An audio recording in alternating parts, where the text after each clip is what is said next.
বন্ধুরা, আজকে আমরা দারুণ 5টি কম্পিউটার ট্রিক্স জানবো, যা জানলে রীতিমতো আপনিও অবাক হবেন। হ্যাঁ বন্ধুরা, আমি সারোয়ার আছি আপনাদের সঙ্গে আপনাদের চ্যানেলে টেক ডিজার্ট এই চ্যানেলটিতে। কথা বলাচ্ছি না, চলুন দেখে নেওয়া যাক আজকের ট্রিক বাজি।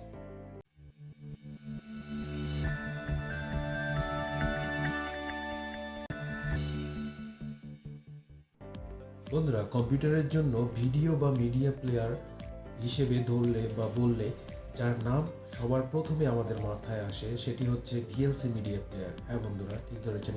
ভিএলসি মিডিয়া প্লেয়ার এতটাই জনপ্রিয় এবং এটি এমন একটি মিডিয়া প্লেয়ার যেখানে সব ধরনের সব ফরম্যাটের ভিডিও কিন্তু আমরা প্লে করতে পারি এবং এটি সব ধরনের ভিডিও ফরম্যাট অথবা অডিও ফরম্যাট সাপোর্ট করে থাকে।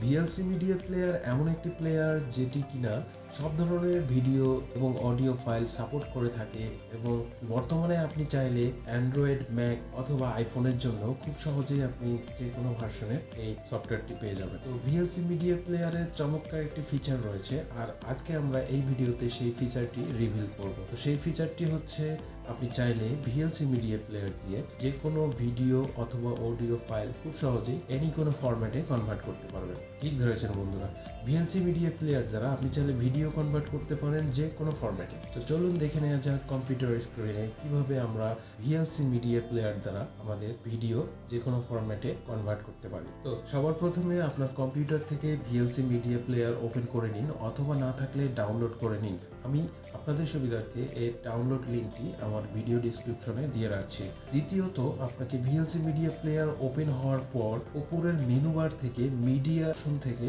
কনভার্ট অথবা সেভ এই অপশনে ক্লিক করুন। তারপর কনভার্ট সেভ ক্লিক করার পর আপনার সামনে আরো একটি উইন্ডোজ ওপেন হবে, সেখানে প্লাস সাইন রয়েছে, এর মধ্যে ক্লিক করে আপনি যে ভিডিওটি কনভার্ট করতে চান তা প্রথমে সিলেক্ট করে নিন এবং তারপর নিচে কনভার্ট অথবা সেভ এই অপশনটিতে ক্লিক করুন। এখন আপনার সামনে আরো একটি উইন্ডোজ ওপেন হবে, যেখানে প্রোফাইলের পাশে ড্রপ ডাউন মেনু থেকে আপনি কোন ফরম্যাটে ফাইল কনভার্ট করতে চান তা নির্বাচন করে নিন এবং তারপর ঠিক নিচে ডেস্টিনেশন ফাইল অপশনের পাশে ব্রাউজ এই অপশনে ক্লিক করে যেখানে কনভার্ট করা ফাইল সেভ করতে চান সেই ফোল্ডারটি সিলেক্ট করে নিন এবং সবার শেষে স্টার্ট আইকনে ক্লিক করে ভিএলসি মিডিয়া প্লেয়ার দ্বারা ভিডিও কনভার্ট করার প্রক্রিয়া শুরু করুন। তো স্টার্টে ক্লিক করার পর কিছু সময় অপেক্ষা করুন, দেখবেন যেখানে আপনি ফাইল সেভ করেছেন সেই জায়গায় ভিএলসি মিডিয়া প্লেয়ার সেই নির্দিষ্ট ফাইলটি নতুন নির্বাচিত ফাইল ফরম্যাটে কনভার্ট করে দেবে। তবে এখানে একটি বিষয় গুরুত্বপূর্ণ, সেটি হচ্ছে আপনার যে ফাইল সাইজ রয়েছে এবং আপনার যে কম্পিউটারের হার্ডওয়্যার ক্যাপাবিলিটি রয়েছে এর উপর নির্ভর করে কিন্তু আপনাকে কিছু সময়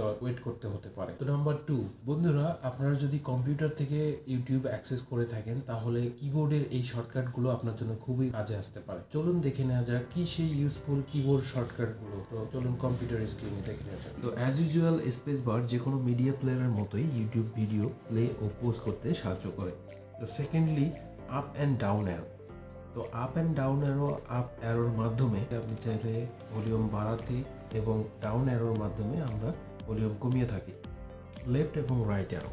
তো বন্ধুরা, আমরা সবাই বেসিক্যালি এটি জেনে থাকি যে লেফট অ্যারোর মাধ্যমে আপনি চাইলে ভিডিও কিবোর্ডের লেফট অ্যারো দ্বারা আপনি খুব সহজে ভিডিও 5 সেকেন্ড ব্যাকওয়ার্ড এবং রাইট অ্যারো দ্বারা ভিডিও 5 সেকেন্ড ফরওয়ার্ড করতে পারেন। এখানে আরেকটি বিষয় রয়েছে, সেটি হচ্ছে 0 থেকে 9। কিবোর্ডে 0 থেকে 9 এই বাটনগুলোর মাধ্যমে আপনি চাইলে খুব সহজে ভিডিও পার্সেন্টেজ অনুযায়ী স্কিপ করতে পারেন। তারপর চলে যাচ্ছি F button. F button press করার মাধ্যমে এই কিবোর্ড শর্টকাট প্রেস করলে আপনি ইউটিউব ভিডিও ফুল স্ক্রিন এবং আবার স্ক্রিন ডিফল্ট ছোট করতে পারবেন। তো বন্ধুরা, কিবোর্ডে সি এই বাটনটি প্রেস করলে আপনি ভিডিও সাবটাইটেল অন এবং অফ করতে পারবেন। ধরুন আপনি একটি মাল্টিলিঙ্গুয়াল ভিডিও দেখছেন, সেখানে সাবটাইটেল অ্যানেবল রয়েছে, তো সেখানে আপনি চাইলে খুব সহজেই সি বাটন প্রেস করার মাধ্যমে আপনার সাবটাইটেল অন এবং অফ করতে পারেন। তো এখানে আরেকটি দারুণ শর্টকাট রয়েছে, যার মাধ্যমে আপনি যদি সেই সাবটাইটেলের সাইজ কমাতে অথবা বাড়াতে চান তাহলে কিবোর্ডের প্লাস এবং মাইনাস বাটন রয়েছে, এগুলোর মাধ্যমে প্লাস বাটনের মাধ্যমে আপনি আপনার ভিডিওর যে সাবটাইটেলের সাইজ রয়েছে সেটি বাড়াতে পারেন এবং মাইনাস বাটনের মাধ্যমে আপনি চাইলে সাবটাইটেলের সাইজ রয়েছে সেটি কমাতে পারেন। তো বন্ধুরা, এরপরে হচ্ছে এম এই বাটনটি প্রেস করার মাধ্যমে আপনি চাইলে আপনার ভিডিও সাউন্ড মিউট করতে পারেন এবং পুনরায় যদি প্রেস করেন তাহলে ভিডিওর সাউন্ডটি আবার আনমিউট হয়ে যাবে। তো বন্ধুরা, গ্রেটার দেন এবং লেস দেন, গ্রেটার দেন এবং লেস দেন এই দুটি বাটনের মাধ্যমে আপনি যদি গ্রেটার দেন বাটন প্রেস করে থাকেন তাহলে ভিডিওর যে আপনার স্পিড রয়েছে এটি 1x এর উপরে যাবে, এবং আপনি যদি চান যে খুব ফাস্ট ভিডিও স্লো করে দেখবো তাহলে আপনি লেস দেন যে বাটনটি রয়েছে প্রেস করে আপনি ভিডিওর স্পিড স্লো করতে পারবেন। আপনার কিবোর্ডে স্ল্যাশ কি বাটনটি প্রেস করলে ডিরেক্টলি আপনার কিন্তু সার্চ বারে যে কার্সরটি রয়েছে ডিরেক্টলি সেখানে মুভ হয়ে যাবে। তো বন্ধুরা, এরপরে রয়েছে ডট যে বাটনটি, এটিও অত্যন্ত চমৎকার একটি শর্টকাট। আপনি যে ভিডিওটি দেখছেন সেই ভিডিওটি পজ করে সেখানে পরবর্তীতে যদি ডট এই বাটনটি প্রেস করে থাকেন তাহলে সম্পূর্ণ ভিডিওটি ফ্রেম বাই ফ্রেম আপনি দেখতে পাবেন। আপনি যদি ভিডিওটি পজ করে কমা বাটনে প্রেস করে থাকেন তাহলে ব্যাকওয়ার্ডভাবে ভিডিও ফ্রেম বাই ফ্রেম দেখতে সক্ষম হবেন। সর্বশেষ যে শর্টকাটটি রয়েছে সেটি হচ্ছে এন, কিবোর্ডের শিফট প্রেস করে এন বাটনটি প্রেস করে থাকেন তাহলে আপনি কিন্তু নেক্সট ভিডিও ডিরেক্টলি মুভ করতে পারবেন। তো বন্ধুরা, আমরা জানি অ্যাপল বা ম্যাক পিসিতে খুব সহজে ফোল্ডারের কালার বা রং পরিবর্তন করা যায়, কিন্তু মাইক্রোসফট আমাদেরকে এই সুবিধাটি দিয়ে রাখেনি। বেশিরভাগ ইউজার আমরা কিন্তু মাইক্রোসফট উইন্ডোজ অপারেটিং সিস্টেম ব্যবহার করে থাকি। তো আমরা চাইলে ইন্টারনেটের সহযোগিতা নিয়ে থার্ড পার্টি সফটওয়্যারের মাধ্যমে এই কাজটি খুব অনায়াসেই করতে পারি। তো এইরকমই একটি থার্ড পার্টি সফটওয়্যারের মাধ্যমে আমরা চাইলে খুব সহজে আমাদের কম্পিউটারের বা উইন্ডোজের যে ফোল্ডারের কালার রয়েছে খুব সহজে চেঞ্জ করে নিতে পারি। তো আজকে এমন একটি সফটওয়্যারের মাধ্যমে আমরা আমাদের ফোল্ডারের কালার চেঞ্জ করে আপনাদেরকে দেখাচ্ছি। তো চলুন দেখে নেওয়া যাক।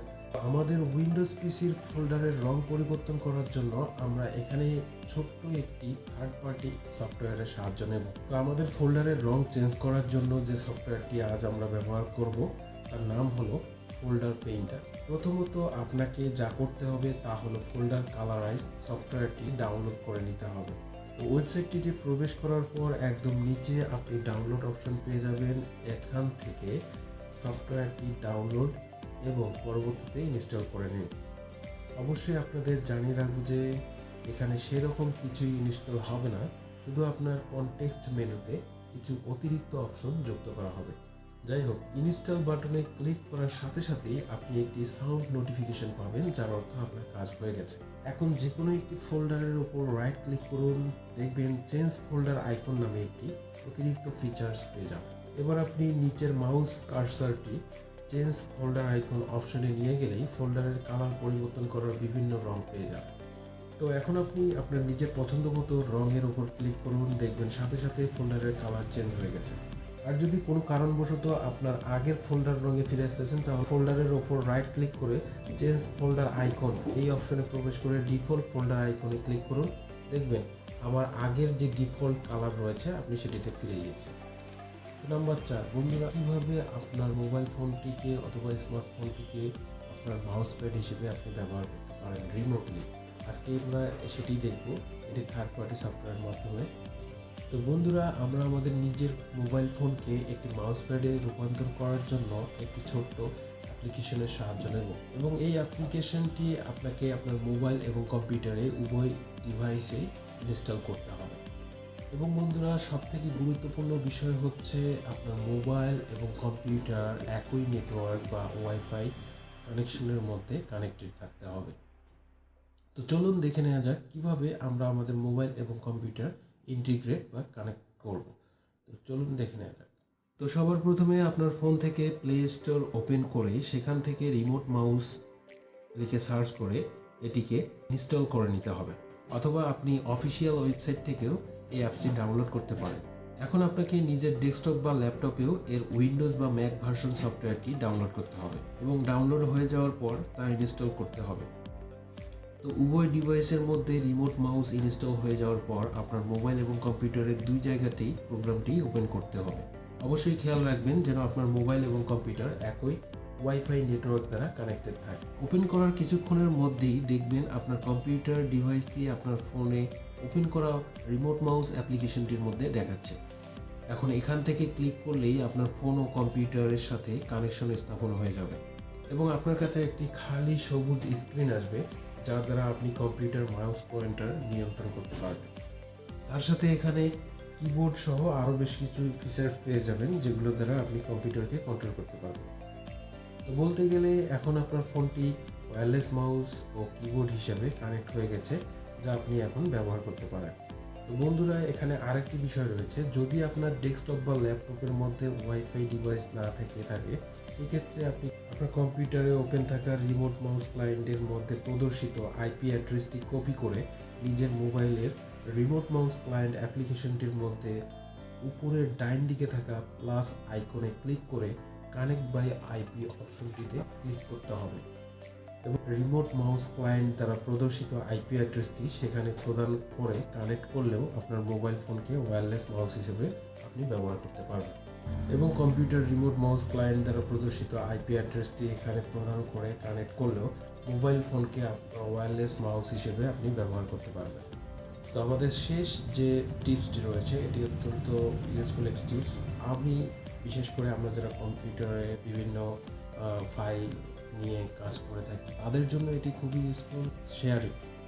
শেয়ারিট সফটওয়্যারটি ব্যবহার করে খুব সহজে আপনার যে ওয়াইফাই যে সংযোগ রয়েছে, এটি ব্যবহার করে খুব সহজে বড় সাইজের ফাইলকে আপনি আপনার কম্পিউটারে ট্রান্সফার করতে পারেন, অথবা আপনার কম্পিউটার থেকে আপনার ফোনে ইজিলি ট্রান্সফার করতে পারেন। তো এর জন্য প্রথমে আপনাকে শেয়ারিট যে সফটওয়্যারটি রয়েছে, সেটি শেয়ারিটের অফিসিয়াল ওয়েবসাইট অথবা আপনার মোবাইলে অবশ্যই প্লে স্টোর থেকে আপনি ডাউনলোড করে ইনস্টল করে নেবেন, এবং আপনার পিসি অথবা কম্পিউটার অথবা ল্যাপটপে আপনাকে এটি শেয়ারিটের অফিসিয়াল ওয়েবসাইট থেকে আপনাকে ওয়েব অ্যাপ্লিকেশনটি সেখান থেকে ডাউনলোড করে নিতে হবে। তো এই ছিল বন্ধুরা আমাদের আজকের এই ভিডিও। তো বন্ধুরা, আমাদের ভিডিও যদি আপনাদের ভালো লেগে থাকে, তাহলে অবশ্যই আমাদের এই চ্যানেলটি সাবস্ক্রাইব করে পাশে থাকবেন। এবং আজকে বিদায় নিচ্ছি, আমি সারোয়ার। আবার ফিরে যাচ্ছি নতুন কোনো ভিডিও নিয়ে। ততদিন পর্যন্ত ভালো থাকবেন, সুস্থ থাকবেন। আল্লাহ হাফেজ।